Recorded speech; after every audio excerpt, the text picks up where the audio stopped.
Hello बच्चों, जैसे कि लास्ट वीडियो में हम लोगों ने electric potential due to circular ring देखा था और आर्क देखा था। ओके, आर्क की वजह से पोटेंशियल। आज के इस वीडियो में हम लोग स्टार्ट करेंगे एक क्वेश्चन के साथ, जिसमें हम लोग क्वेश्चन सॉल्व करेंगे electric potential due to ring पे। दूसरा, उसके बाद फिर हम लोग electric potential due to conducting sphere या फिर यूनिफॉर्मली चार्ज शेल। उसके बाद फिर हम लोग electric potential due to non conducting sphere या फिर यूनिफॉर्मली चार्ज स्फीयर, इस चीज़ को हम लोग देखेंगे। ओके, बहुत इंपॉर्टेंट टॉपिक है आज का। एक बस क्वेश्चन हम लोग सॉल्व कर लें इस पर। देखिए, आपसे जो क्वेश्चन पूछा गया था, इसमें बोला गया था कि इलेक्ट्रिक पोटेंशियल फाइंड करें पॉइंट पी पर, कि पॉइंट पी पर इलेक्ट्रिक पोटेंशियल कितना होगा।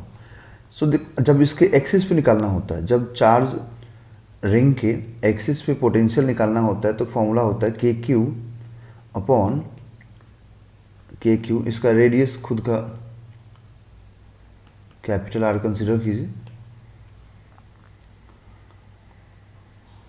Are square plus x square. Okay, root में। ठीक, देखिए, अगर आपको फॉर्मूला याद नहीं हो तो आप यहाँ से देख सकते हैं। लास्ट जो क्लास में करवाया था मैंने, ये फॉर्मूला डिराइव किया था, लास्ट जो वीडियो था उसमें। यहाँ से आप सारी वैल्यूज़ को पुट कीजिए। चार्ज का वैल्यू दिया हुआ है कि चार्ज क्यू रहेगा। जो एक्सिस पे डिस्टेंस है वो हमें दिया हुआ कि 2r होगा, तो आप इसको रख दीजिए, और ये रूट के अंदर होगा, तो आपको जो मिलेगा k q upon root over R square plus 4r square, that is k q upon root 5 r square। तो k q upon root 5 r। तो जो हमें पोटेंशियल मिलेगा पॉइंट P पर, ये हो जाएगा के क्यू अपॉन रूट 5 r। तो एक्सिस पे, किसी भी रिंग के एक्सिस पे पोटेंशियल कैसे फाइंड करते हैं, उसके लिए फॉर्मूला है। आप इस तरीके से सॉल्व कर सकते हैं। ओके, अब जो बहुत इंपॉर्टेंट है, जहाँ पे स्टूडेंट्स को दिक्कत आती है, वो है electric potential due to conducting sphere. Electric potential due to conducting sphere और यूनिफॉर्मली चार्ज शेल। तो अगर कंडक्टर है, एक बात हमेशा ध्यान रखिएगा, मैं आपको इलेक्ट्रिक फील्ड में भी बताया था इस चीज़ को, कि अगर कंडक्टर है तो इट डजेंट मैटर कि वो सॉलिड है या हॉलो है। कंडक्टर में चाहे सॉलिड हो या हॉलो हो, दोनों में एक ही जैसा सब कुछ मिलेगा आपको, पोटेंशियल फील्ड, आउटसाइड इनसाइड, सब जगह पे। उसका रीज़न होता है कि जो भी चार्ज हम देते हैं वो चार्ज हमेशा उसके सरफेस पे लाई करता है। जो भी आप चार्ज देंगे वो सरफेस पे लाई करेगा, अंदर में चार्ज नहीं होगा। तो आप कंडक्टिंग स्फीयर लें या फिर यूनिफॉर्मली चार्ज शेल लें। शेल का मतलब होता है हॉलो स्फीयर। तो आप यहाँ पर हॉलो नॉन कंडक्टर लें, ठीक है, जिसको हम लोग यूनिफॉर्मली चार्ज शेल भी बोलते हैं। ठीक है, तो इनका मतलब कंडक्टिंग स्फीयर या हॉलो नॉन कंडक्टर या यूनिफॉर्मली चार्ज शेल, इन सब का मतलब एक ही हुआ। ओके, चलिए, इसमें भी क्या होगा कि आपको हमेशा याद रखना पड़ेगा कि चार्ज हमेशा आउटसाइड सरफेस पे ही लाई करेगा। तो इसमें भी 3 केस बनेगा बच्चों। पहला केस होगा कि अगर हमें आउटसाइड में निकालना हो तो क्या होगा। जैसे अगर हमें इस स्फीयर के आउटसाइड पॉइंट पे निकालना हो, एक ऐसे पॉइंट पे, ठीक है, जिसका डिस्टेंस सेंटर से उससे रेडियस से बड़ा हो, उसके रेडियस से बड़ा हो। फॉर एग्जांपल, मुझे यहाँ निकालना है। ओके, तो मुझे अगर इस पॉइंट पे निकालना है, ठीक है, इस पॉइंट पी पे निकालना है, तो मैं क्या यूज़ करूँगा। देखिए,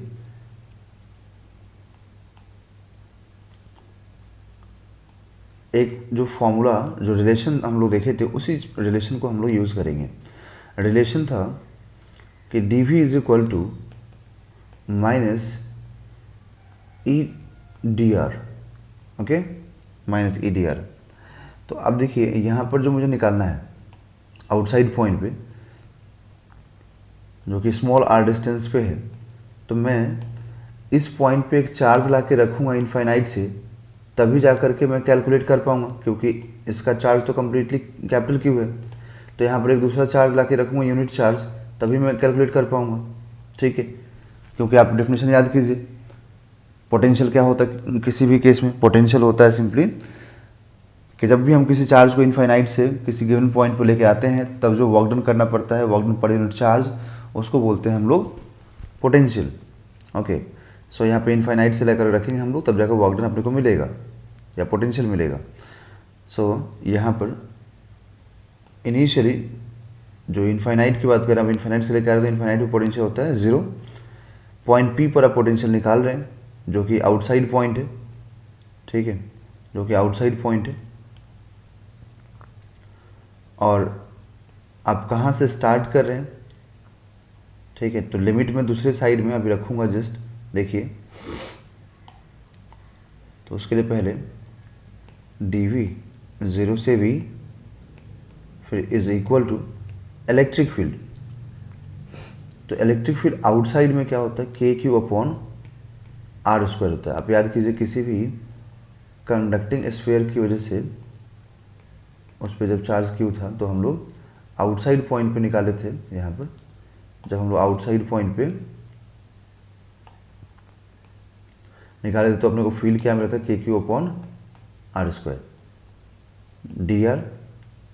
ओके, यहाँ पर ई डॉट डी आर, यहाँ पर जो ई डॉट डी आर में जो एंगल होगा वो 0 डिग्री होता है, बिकॉज इसकी वजह से जो फील्ड होगा वो इधर की तरफ होगा, ठीक है। ओके, तो यहाँ पर जो एंगल आप निकालेंगे तो आपको 0 डिग्री मिलता है। तो ये v माइनस 0, और दूसरे साइड में जो लिमिट रखेंगे आप, तो जो ये r है, ओके, जो r है ये एक्चुअल में इन्फिनिटी से लेके आ रहे हैं आप कहाँ तक, स्मॉल r डिस्टेंस तक। तो आप इसको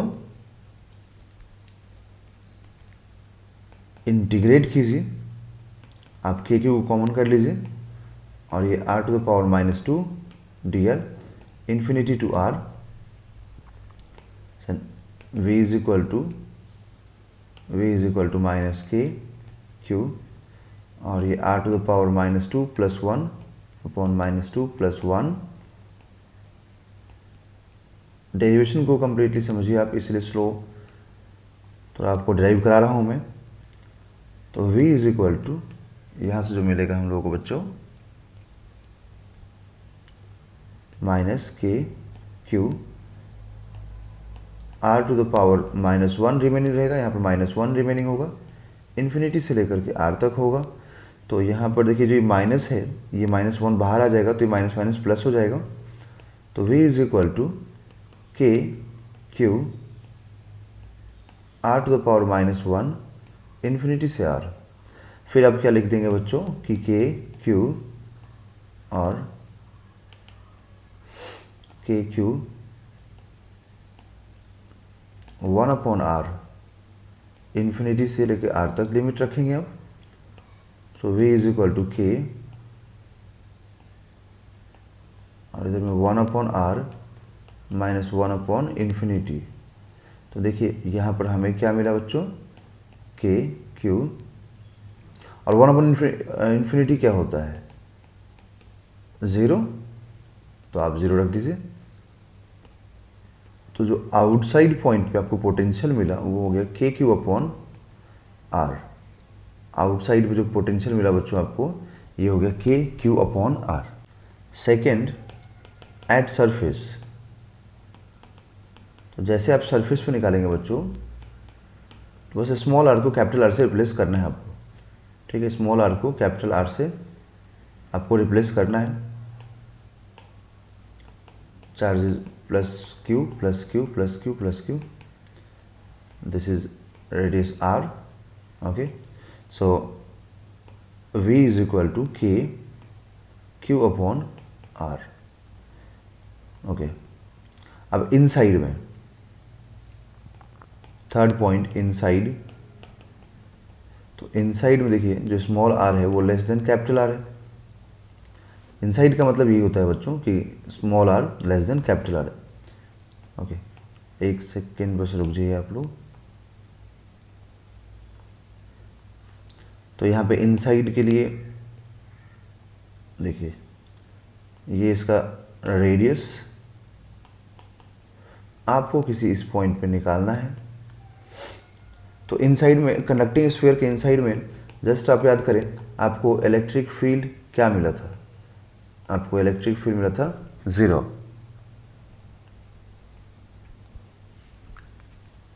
तो इलेक्ट्रिक फील्ड आपको मिला था 0।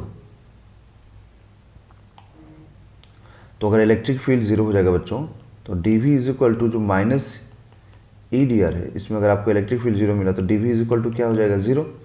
और अगर dv 0 हो जाएगा देन dv का मतलब क्या हुआ? Small change in potential. Then आप लिखेंगे final minus initial is equal to 0, then final is equal to initial.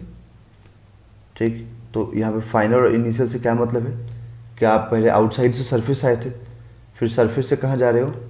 Inside point पे, तो सरफेस से इनसाइड। ओके, मतलब ये इनिशियल, ये फाइनल।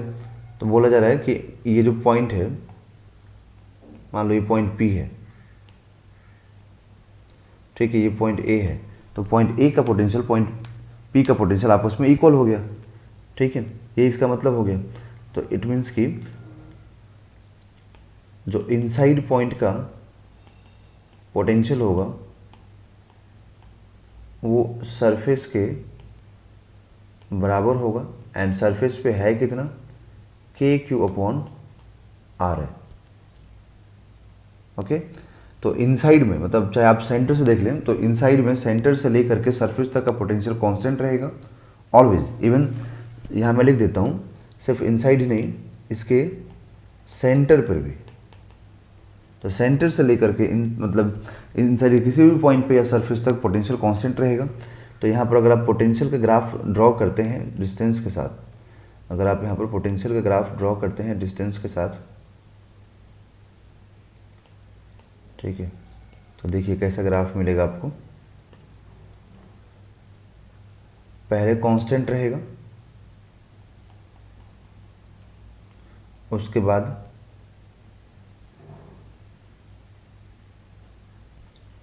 इनवर्सली प्रोपोर्शनल हो जाएगा, बिकॉज आउटसाइड में 1/r एंड ये सरफेस हो गया और ये इनसाइड का हो गया। तो इनसाइड में कांस्टेंट रहेगा थ्रू आउट, और किसके बराबर रहेगा? KQ/R के बराबर होगा, KQ/R के इक्वल होगा। ओके बच्चों, ठीक है। अब नेक्स्ट देखें आप लोग। बच्चों ये डेरिवेशंस हैं, ये बहुत इंपॉर्टेंट है, ये आपके बोर्ड एग्जाम में भी आपको हेल्प करेगा और कॉन्सेप्ट को समझने में बहुत हेल्प मिलेगा। और एक बार जब आप कॉन्सेप्ट समझ जाएंगे बच्चों, तो फिर क्वेश्चन सॉल्व करना भी बहुत आसान हो जाता है आपके लिए। ठीक है ना, क्वेश्चन सॉल्व करना भी बहुत आसान हो जाता है। ओके, तो इसीलिए कंप्लीट मैंने डिराइव किया है आपको अच्छे से। ओके, आप इसको याद कीजिए ठीक तरीके से। नेक्स्ट देखें बच्चों, electric potential due to non conducting sphere या uniformly charge sphere. Uniformly charge sphere बोल लो या नॉन कंडक्टिंग स्फीयर बोलो। यहाँ पर नॉन कंडक्टिंग से मतलब हो गया सॉलिड स्फीयर का। Okay, solid sphere non conductor है। ओके, तो सॉलिड स्फीयर में सबसे पहले आप याद रखें कि सॉलिड स्फीयर में क्या होता है कि इसके इनसाइड के हर पॉइंट पे, मतलब इसका जो चार्ज इसके अंदर जो होगा वो उसके वॉल्यूम में होगा स्प्रेड, मतलब इसके वॉल्यूम में चार्ज रहेगा, सिर्फ सरफेस पे ही चार्ज नहीं होगा। इस तरीके से, मतलब यहाँ लिखेंगे चार्ज इनसाइड वॉल्यूम, मतलब वॉल्यूम क्या मतलब अंदर पूरा एकदम कंप्लीटली रहेगा। अब यहाँ पर आप इसका रेडियस कंसीडर करें क्यों, इसका चार्ज कंसीडर कर लें, रेडियस r और चार्ज क्यू। अब यहाँ पर आपने मान लो सपोज करो कि आप आउटसाइड पॉइंट पे निकालने जा रहे हो, तो आउटसाइड पॉइंट पे अगर आप निकालने जा रहे हो तो आउटसाइड के लिए बिल्कुल सिमिलर रहेगा यहाँ पर potential due to this sphere outside point. तो आउटसाइड में कोई चेंजेस नहीं आएगा बच्चों, आउटसाइड में बिल्कुल सिमिलर रहेगा, जैसे कि dv is equal to -EDR angle 0 degree. Okay, so यहाँ पर dv और आउटसाइड के लिए जो फील्ड था वो KQ/R² था। आप फील्ड भी देखेंगे तो फील्ड भी चेंज नहीं हुआ था बच्चों, जब आप कंडक्टर और नॉन कंडक्टर दोनों को ऐसे डिराइव कर रहे थे, ठीक है। लिमिट्स वगैरह सब कुछ सिमिलर रहेगा प्रीवियस जैसा, कंडक्टिंग जैसा ही। आउटसाइड और सरफेस, बिल्कुल आउटसाइड और सरफेस दोनों के लिए सेम रहता है दोनों केस में। तो यहाँ पर v माइनस 0 हो जाएगा और इधर में माइनस के क्यू इंटू, ये कंप्लीट फिर से इंटीग्रेट नहीं कर रहा हूँ बिकॉज प्रीवियस वाले में जब जस्ट यही इंटीग्रेशन मैंने किया था। तो आपको यहाँ जो मिलेगा आउटसाइड में वो हो जाएगा, माइनस से माइनस कैंसिल भी होता था इसमें, तो प्लस होता था के क्यू अपॉन आर, के क्यू अपॉन आर। तो आउटसाइड के जो पॉइंट्स हैं वहाँ पे आपको मिल जाएगा के क्यू अपॉन आर, ठीक है। अब यहाँ पे सरफेस पे देखेंगे हम लोग बच्चों, एंड सरफेस पे देखिए, सरफेस पे तो बिल्कुल सिमिलर मिलेगा, small R is equal to capital R. तो एट सरफेस, अब यहाँ पर सरफेस और इनसाइड का सेम नहीं होता है। ये सेम कैसे नहीं होगा, तो जस्ट मैं आपको दिखाने वाला हूँ अभी। सेम इसलिए नहीं होगा, जैसे आप यहाँ निकालते हैं इनसाइड, तो इनसाइड के किसी पॉइंट पर अगर आप निकालते हो तो आपको बिल्कुल सिमिलर नहीं मिलेगा। जैसे प्रीवियस वाले में क्या था, सरफेस से लेके सेंटर तक पोटेंशियल कांस्टेंट था, बट यहाँ पर कांस्टेंट नहीं होगा। इसलिए नहीं होगा बिकॉज जो चार्ज आप देखेंगे, तो चार्ज यहाँ पे जो इनक्लोज्ड मिलेगा वो अलग होता है। ये अब चार्ज इनक्लोज वाला कॉन्सेप्ट मैंने आपको सिखाया था जब हम लोग इलेक्ट्रिक फील्ड देख रहे थे। अब जैसे यहाँ ये सेंटर हो गया, स्मॉलर डिस्टेंस, ये इसका खुद का रेडियस हो गया, ओके। इस पॉइंट पे निकालना है आपको, ठीक है। तो आप जब इस पॉइंट पे कैलकुलेशन करेंगे तो देखिए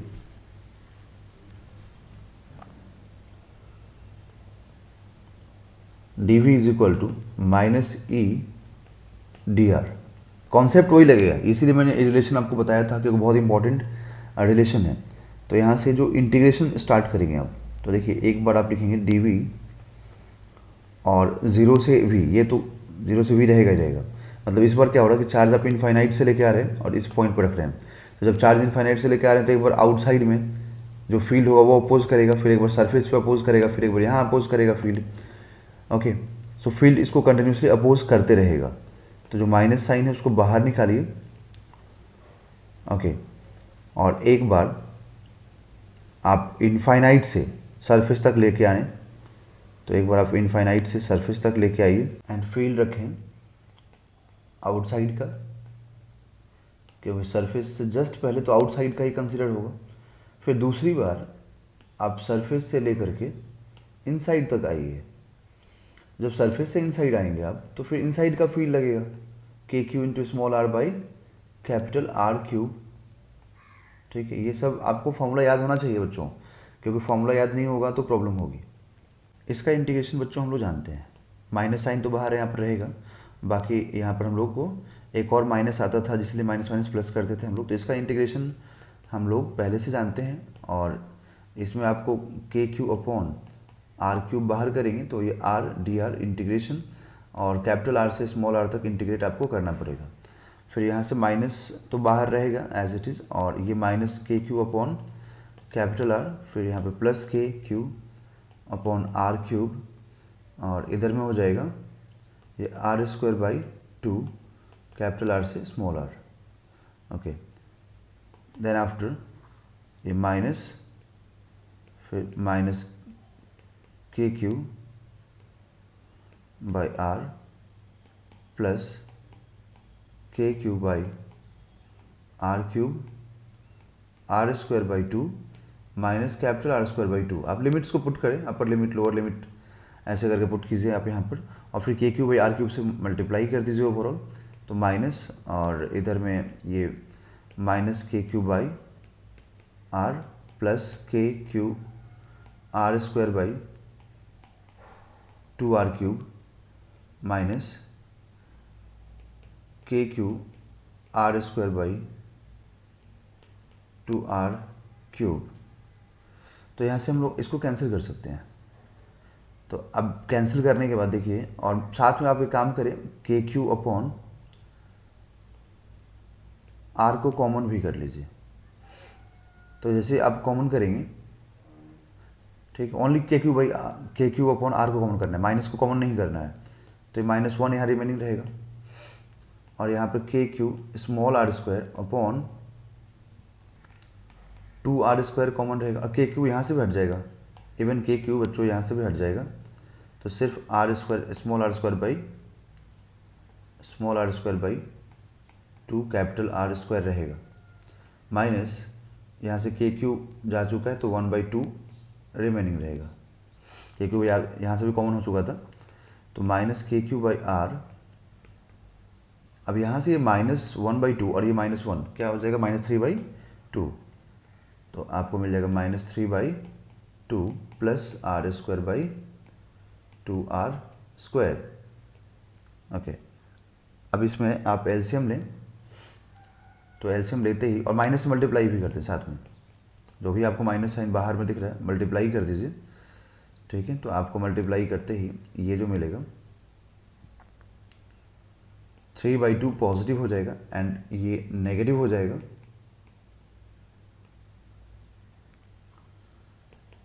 तो के क्यू अपॉन आर, और एलसीएम ले लीजिए बच्चों, तो ये 3r² minus small r² by 2r²।